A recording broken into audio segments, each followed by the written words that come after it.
Welcome to Telangana realtor channel. నేను మీ నారగొని. ఇప్పుడు మనం చెప్పుకోబోయే విషయం ఏంటంటే గ్రామ పంచాయతీ లేఅవుట్లు.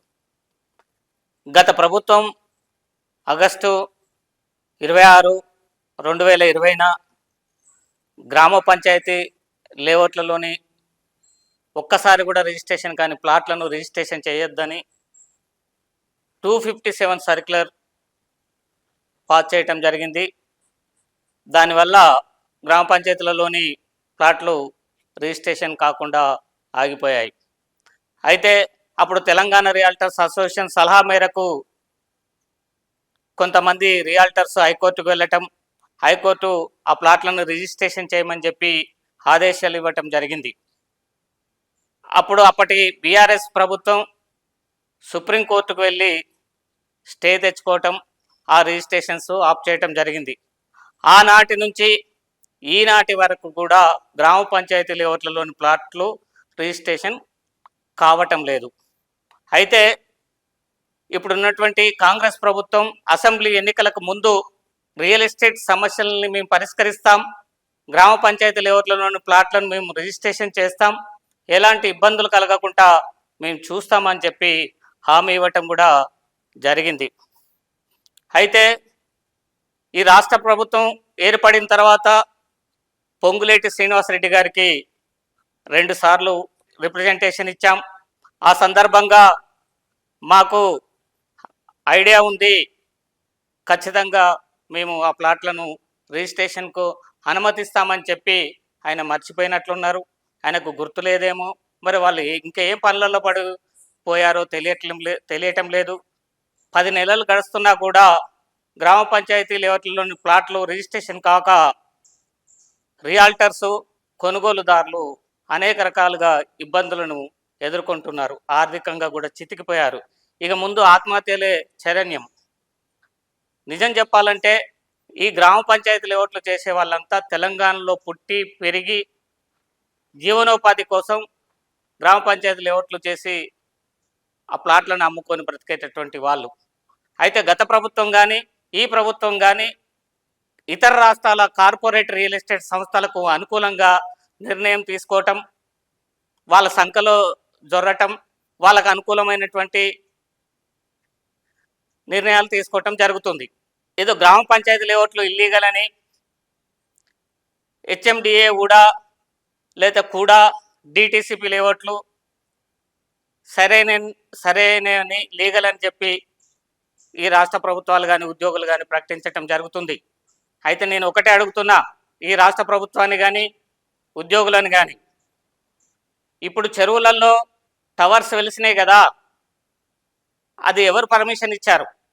హైదరాబాద్ నగరం చుట్టూ అనేక చెరువులు కబ్జాకు గురైనాయి. ఈ కబ్జాలో కట్టినటువంటి కార్పొరేట్ రియల్ ఎస్టేట్ సంస్థలకు పర్మిషన్స్ ఎవరిచ్చారు? మీరు కదా. అంటే అవి లీగలా? వాటికి ఎట్లా పర్మిషన్స్ దొరికినాయి? అట్లాగే మూసీ పర్యావరణ ప్రాంతంలో కూడా హెచ్ఎండిఏ పరిధిలో నిర్మాణాలు జరిగినాయి.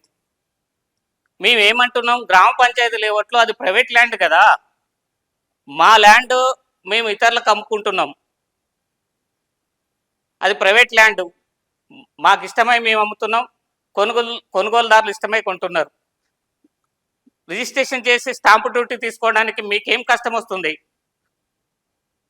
మీరు ఎందుకు రిజిస్ట్రేషన్ చేయరు?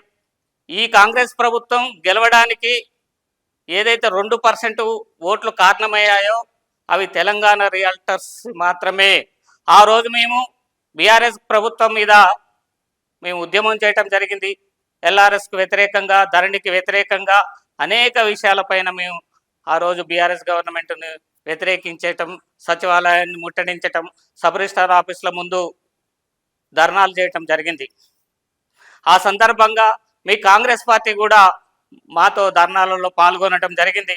స్వయంగా రేవంత్ రెడ్డి గారే ప్రకటించారు, మర్చిపోయారో ఏమో నాకు తెలియదు కానీ ఎల్ఆర్ఎస్ను మేము రద్దు చేస్తాం మా ప్రభుత్వం వస్తే అని. మరి ఇప్పుడు ఆయనకు అది గుర్తులేనట్టుంది, పాపం మతి మరుపు ఉన్నదేమో తెలియదు. ఇప్పటికైనా మీరు కనుక గ్రామ పంచాయతీల్లో ఒక్కసారి కూడా రిజిస్ట్రేషన్ కానీ ప్లాట్లను రిజిస్ట్రేషన్ చేయకపోతే ఖచ్చితంగా తెలంగాణ రియల్టర్స్ అసోసియేషన్ ఈ ప్రభుత్వానికి వ్యతిరేకంగా తిరుగుబాటు చేస్తుందని మీకు తెలియజేస్తున్నాను. అన్ని జిల్లాల్లో, తెలంగాణలో ఉన్నటువంటి 33 జిల్లాల్లో రియాల్టర్స్ ఉన్నారు. వేల సంఖ్యలో ప్లాట్లు రిజిస్ట్రేషన్ కాక ఇబ్బంది పడుతున్నారు. ఏం తెలంగాణ వాళ్ళు ఓటర్లు కాదా? మీకు ఓటు వేయలేదా? తెలంగాణ రియాల్టర్స్ ఓట్లు మీకు అవసరం లేదా? ఏం చేస్తున్నారు మీరు? మీ నిర్ణయాలు ఎట్లా ఉన్నాయి? ఎవరికి అనుకూలంగా మీరు నిర్ణయాలు తీసుకుంటున్నారు? జిల్లాలలో గ్రామ పంచాయతీ ఓట్లు చేసే వాళ్ళంతా తెలంగాణలో పుట్టి పెరిగినటువంటి వాళ్ళే కదా. వాళ్ళకు అనుకూలంగా మీరు నిర్ణయాలు తీసుకోవాల్సినటువంటి ఆలోచన ఎందుకు చేయట్లేరు? ఏంటి అంటే రియల్ ఎస్టేట్ వ్యాపారుల జీవితాలతోటి మీరు ఆటాడుకోవటం పరిపాటి అయిపోయింది. తెలంగాణ రియాల్టర్స్కు వాళ్ళని బ్రతకనీయకుండా వాళ్ళ పొట్టగొట్టి ఇతర రాష్ట్రాల కార్పొరేట్ రియల్ ఎస్టేట్ వ్యవస్థలు ఎవరైతే నడుపుతున్నారో, ఎవరైతే కబ్జా కోర్లు ఉన్నారో, ఎవరైతే ఫ్రీలాన్స్ ఆఫర్లలో అమ్ముతున్నారో, ఎవరైతే చెరువులలో నిర్మాణాలు చేశారో వాళ్ళందరికీ మీరు అనుకూలంగా నిర్ణయాలు చేస్తున్నారు. వాళ్ళకు గవర్నమెంట్ భూమిని కూడా రాసిస్తున్నారు. గత ప్రభుత్వం చేసింది అట్లాగే మీరు కూడా గదే చేస్తున్నారు. మాకు రిజిస్ట్రేషన్ చేయడానికి ఏంటి ప్రాబ్లం? ఒక్క మాట చెప్పొచ్చు కదా. ఆ 257 సర్కిల్ని రద్దు చేసుకోవచ్చు కదా. సుప్రీంకోర్టులో ఉన్నటువంటి కేసును విత్డ్రా చేసుకోవచ్చు కదా. 10 నెలలైనా మీకు టైం సరిపోలేదా? ఇంకెన్నాళ్ళకు చేస్తారు?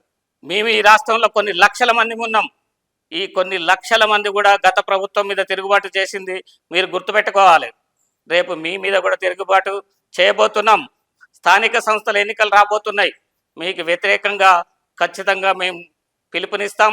మీకు వ్యతిరేకంగా మేము ప్రచారం చేస్తాం. గ్రామ పంచాయతీ లేఅవుట్లలోని ప్లాట్లని మీరు రిజిస్ట్రేషన్ చేయకపోతే మీ ఓటమికి ఈ తెలంగాణ రియాల్టర్సే కారణమవుతారు.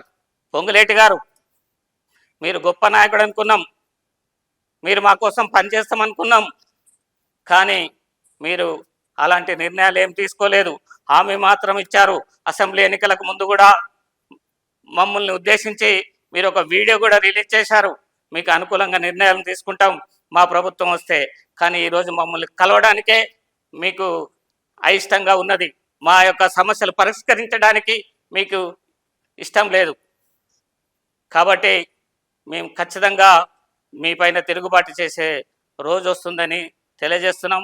ఇప్పటికైనా పెండింగ్లో ఉన్నటువంటి గ్రామ పంచాయతీ లేఅవుట్లలోని ప్లాట్లను రిజిస్ట్రేషన్ చేయమని చెప్పి మీరు సబ్ రిజిస్ట్రార్లకు చెప్పకపోతే మాత్రం మీ మీద ఖచ్చితంగా తిరుగుబాటు చేస్తాం. ప్రతి జిల్లాలో మా రియల్ ఎస్టేట్ వ్యాపారులు ఉన్నారు.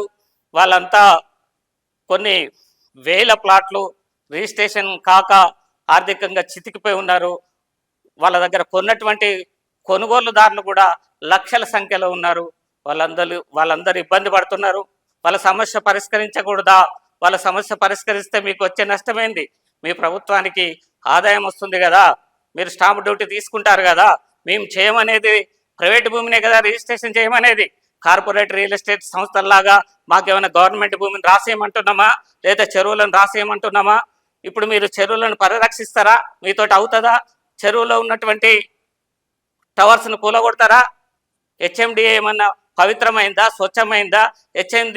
హెచ్ఎండిఏ తప్పుడు లేఅవుట్లకు పర్మిషన్ ఇవ్వలేదా? ప్రభుత్వ భూములకు పర్మిషన్లు ఇచ్చింది, వక్ భూములకు పర్మిషన్లు ఇచ్చింది హెచ్ఎండిఏ, అట్లాగే అసెంట్ భూములకు ఇచ్చింది. అంటే హెచ్ఎండిఏ ఏ భూములకు పర్మిషన్ ఇచ్చినా అవి లీగల్, కానీ గ్రామ పంచాయతీ లేఅవుట్లు ఇల్లీగలా? తెలంగాణలో ఉన్న ప్రతి నగరం కూడా గ్రామ పంచాయతీ లేఅవుట్లలో నిర్మాణమైన విషయాన్ని మీరు గుర్తుంచుకోవాలని చెప్పి ఇప్పటికైనా మీ నిర్ణయం తెలంగాణ రియాల్టర్స్ తెలంగాణలో పుట్టి పెరిగి వ్యాపారం చేసుకుంటున్నటువంటి వాళ్లకు అనుకూలమైనటువంటి నిర్ణయం తీసుకొని మీరు త్వరలోనే గ్రామ పంచాయతీ లేఅవుట్లలో ఒక్కసారి కూడా రిజిస్ట్రేషన్ కానీ ప్లాట్లను రిజిస్ట్రేషన్ చేస్తారని చెప్పి మేము ఆశిస్తున్నాం. లేకపోతే తగిన ఫలితం భవిష్యత్తులో ఎన్నికల్లో మీరు అనుభవించక తప్పదు.